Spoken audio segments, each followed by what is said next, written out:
So eto na mga kaibigan, Los Angeles Lakers gagamitin na ang kanilang pangmalakasang big man matapos matalo sa naging preseason game kontra sa Timberwolves.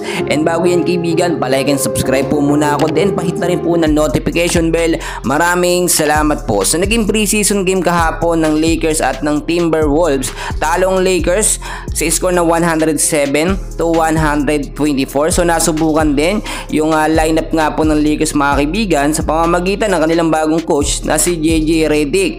Hindi rin nakapaglaro kahapon itong si LeBron James at ito nga pong si Anthony Davis, no? Nagpahinga muna sila mga kaibigan at sinubukan yung mga rookie at mga bagong player nga po sa Lakers, especially etong si Bronny James. Si Bronny James walang naitalang puntos mga kaibigan, pero napaka-agresibo niyang maglaro, no?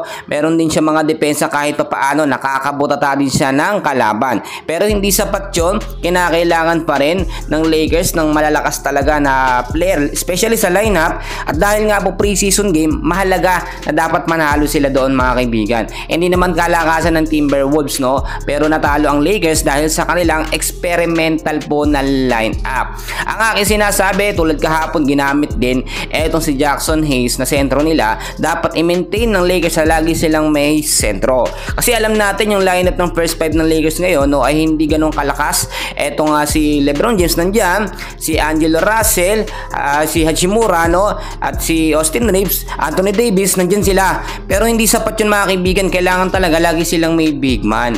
Alam naman natin, nandyan si Christian Coloco, pero hindi naman gagamitin yata, no? Ayon sa update, parang hindi gagamitin. Nandyan si Jackson Hayes, si Kyler Kelly, pero sa mga big man na yan, sa mga sentro po na yan, walang nasabi si JJ Redick na gagamitin. So parang experimental pa rin ang kanilang ginagawa. At dahil nga po preseason game kahapon, hindi nila masyadong siniseryoso. Kasi kung siseryosohin nila yan, gagamitin po nila yung mga pangmalakasang lineup. At syempre, hindi mawawala itong si LeBron James. Marami din nag-aabang kahapon sa preseason game ng Lakers, hindi naman nakapaglaro, no? Etong si LeBron James, no? At ang inaabangan nila yung father and son na tandem, si Bronny at si LeBron na tandem mga kaibigan.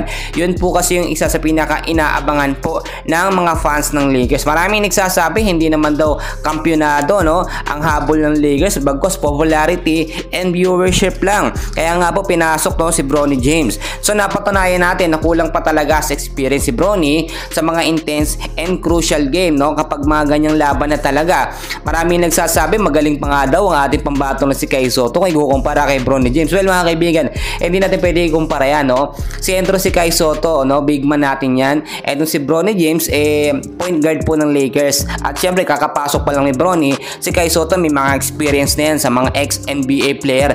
Halos lahat ng kanyang nakakalaban sa Japan B-League mga may ex-NBA player. So may caliber talaga si Kai Sotto na pang NBA, pero hindi lamang nakikita at nadi-discover at nagagamit. So mga kaibigan, abangan natin yung mga susunod na laban ng Lakers. Babawi naman yan, no? Hindi naman sila papayag na basta-basta na lang ganun ay matalo sila ng sunod-sunod. Yan lamang po ang ating update, and please huwag kalimutan i-like at subscribe ang ating YouTube channel. Maraming salamat po.